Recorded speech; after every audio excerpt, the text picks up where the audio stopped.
जय Shri Krishna friends, welcome to Harimukund. आइए आज श्रीमद् भागवत पुराण के 9वें स्कंद का 15वां अध्याय शुरू करते हैं। इसमें ऋचिक, जमदग्नि और परशुराम जी का चरित्र बताया गया है। श्री सुखदेव जी कहते हैं, उर्वशी के गर्भ से पुरूरवा के 6 पुत्र हुए। आयु, श्रुतायु, सत्यायु, रै, विजय और जय। श्रुतायु का पुत्र था वसुमान, सत्यायु का श्रुतंजय, रै का एक और जय का अमित, विजय का भीम, भीम का कांचन, कांचन का होत्र और होत्र का पुत्र था जन्हू। ये जन्हू वही थे जो गंगा जी को अपनी अंजलि में लेकर पी गए थे। जन्हू का पुत्र था पुरु, पुरु का बलाक और बलाक का अजक, अजक का कुश था। कुश के 4 पुत्र थे, कुशाम्बु, तनय, वसु और कुशनाभ। इनमें से कुशाम्बु के पुत्र गाधी हुए। ऋचिक ऋषि ने गाधी से उनकी कन्या मांगी।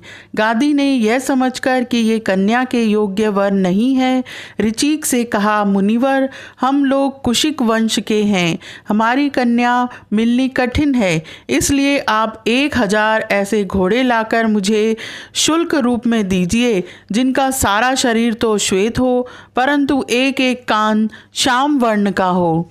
जब गादी ने यह बात कही तब ऋचिक मुनि उनका आशय समझ गए और वरुण के पास जाकर वैसे ही घोड़े ले आए तथा उन्हें देकर सुंदरी सत्यवती से विवाह कर लिया। एक बार महर्षि ऋचिक से उनकी पत्नी और सास दोनों ने ही पुत्र प्राप्ति के लिए प्रार्थना की। महर्षि ऋचिक ने उनकी प्रार्थना स्वीकार करके दोनों के लिए अलग अलग मंत्रों से चरु पकाया और स्नान करने के लिए चले गए। सत्यवती की माँ ने यह समझकर कि ऋषि ने अपनी पत्नी के लिए श्रेष्ठ चरु पकाया होगा, उससे वह चरु मांग लिया।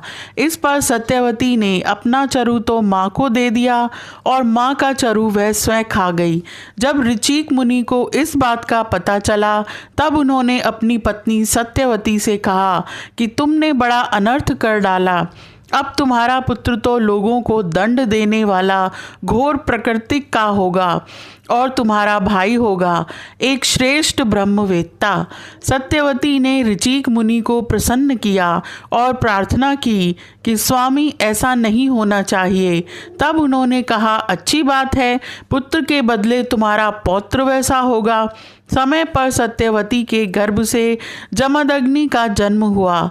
सत्यवती समस्त लोकों को पवित्र करने वाली परम पुण्यमयी कौशिकी नदी बन गई। रेणु ऋषि की कन्या थी रेणुका। जमदग्नि ने उसका पाणी ग्रहण किया। रेणुका के गर्भ से जमदग्नि ऋषि के वसुमान आदि कई पुत्र हुए। उनमें सबसे छोटे परशुराम जी थे। उनका यश सारे संसार में प्रसिद्ध है।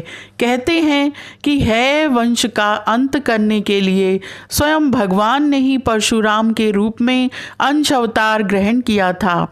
उन्होंने इस पृथ्वी को 21 बार क्षत्रियहीन कर दिया।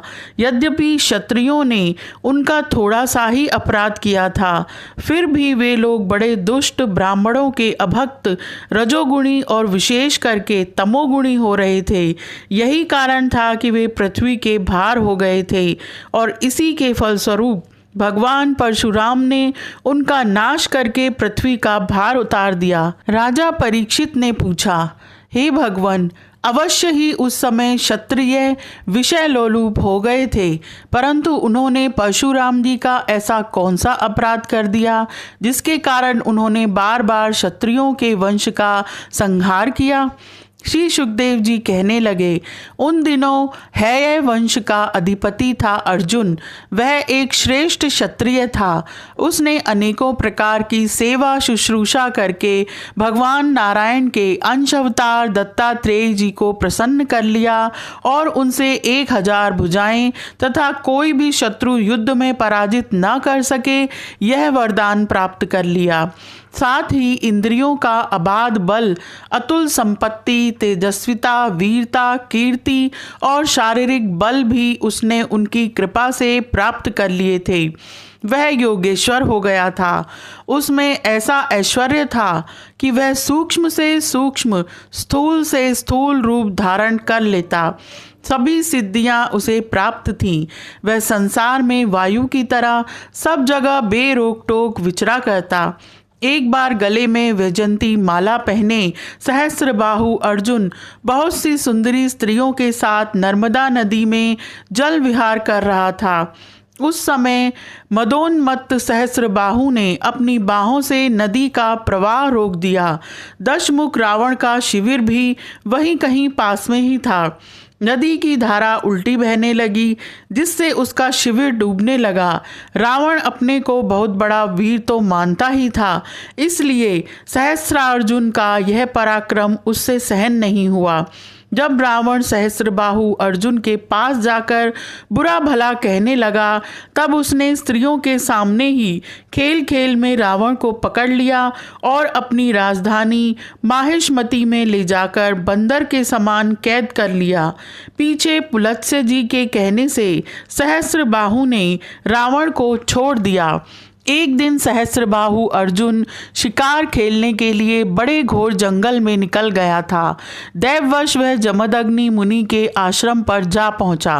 परम तपस्वी जमदग्नि मुनि के आश्रम में कामधेनु रहती थी। उसके प्रताप से उन्होंने सेना, मंत्री और वाहनों के साथ है हयाधिपति का खूब स्वागत सत्कार किया।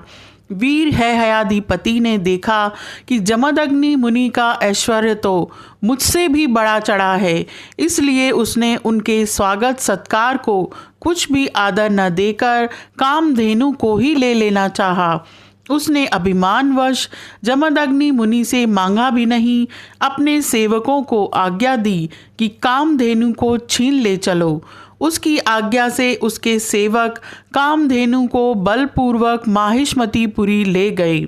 जब वे सब चले गए, तब परशुराम जी आश्रम पर आए और उसकी दुष्टता का वृतांत सुनकर चोट खाए हुए सांप की तरह क्रोध से तिलमिला उठे।